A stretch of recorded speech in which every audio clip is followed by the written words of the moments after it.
AI চলে আসছে, মানুষ কি আর অনুবাদ পড়বে? অনুবাদের কি আর কোনো দরকার আছে? এআই যে আপনাকে অনুবাদটা দিল, সেটা কি সঠিক দিল কিনা, ওই শত শত পৃষ্ঠা বা ওই বইটা কোনো প্রকাশনীকে দিতে তারা আসলে ছাপে কিনা, যদি আপনি স্কিলড না হন, তো AI is a big threat for you.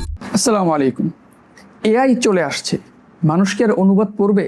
অনুবাদের কি আর কোনো দরকার আছে? এই ধরনের একটা বিতর্ক বা এই ধরনের একটা কথাবার্তা, ঠিক বিতর্ক না, কিছু কথাবার্তা অনেকের কাছে দেখা যাচ্ছে। প্রথম কথা হচ্ছে, এগুলো কিন্তু কোনো নতুন কথা নয়। যখন মেশিন আসলো তখন বললো মানুষের আর দরকার নাই, বিদ্যুৎ আসলো বললো মানুষের আর দরকার নাই, কম্পিউটার আসলো বললো মানুষের আর দরকার নেই। দেখা গেল মানুষের দরকার আরো বেড়েছে, মানুষের আরো স্কিল অর্জন করতে হয়েছে এবং কাজের ক্ষেত্রেও আসলেই কিন্তু বেড়েছে। এবার আসি অনুবাদের কথায়। অনুবাদ করে জীবন চলবে কিনা বা লেখালেখির উপর নির্ভর করা যাবে কিনা, এটা তো পুরাতন বিতর্ক।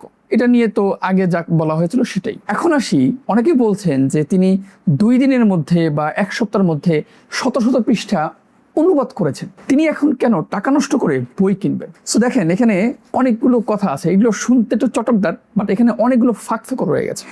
প্রথম বিষয় হচ্ছে, আপনি যে এআইকে দিয়ে অনুবাদ করাচ্ছেন, ওই টেক্সটগুলো এআইকে দিচ্ছেন, এআই আপনাকে কি করে দিচ্ছে? অনুবাদটা করে দিচ্ছে। এখন ধরা যাক আপনি 3 দিনে 200 পৃষ্ঠা অনুবাদ করালেন, আপনার কতগুলো সময় যাচ্ছে এখানে?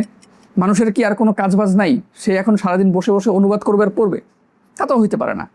দ্বিতীয়ত, এটা কত পরিশ্রমের কাজ। আপনি এখানে টেক্সটগুলো নিয়ে আসবেন, এনে এআইকে দিবেন, সে আবার কি করবে? আপনাকে এটা অনুবাদ করে দিবে। এবং এআইয়ের কিন্তু একটা লিমিটেশন আছে। আপনি যদি লিমিট ক্রস করতে চান, তাহলে কিন্তু আপনার আবার এআইকে প্রো ভার্সন কিনতে হবে।